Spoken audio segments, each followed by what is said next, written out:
మీకేవి సంభవించినా ముందు మీరు ఎక్కడ ప్రశ్నించుకోవాలంటే మీ మనస్సుని, నేను ఏదైనా దేవుడి పని మానేశానా, నేనేమైనా దేవుడిని నిర్లక్ష్యం చేశానా అని అనుకోండి.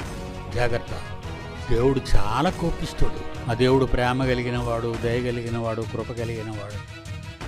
పాపాలన్నింటినీ క్షమిస్తాడు, పుణ్యాత్ములుగా మార్చేస్తాడు, పాళ్ళుతో మమ్మల్ని కడిగేస్తాడు. దిక్కుమాలిన మాటలన్నీ ప్రార్థనలు చేసుకుంటూ దేవుణ్ణి అవమానిస్తున్నారు మీరు ఇలాంటి మాట్లాడి. ఏ పని చేయకుండా నువ్వు కుక్క చావు ఏ బండి కింద పడి.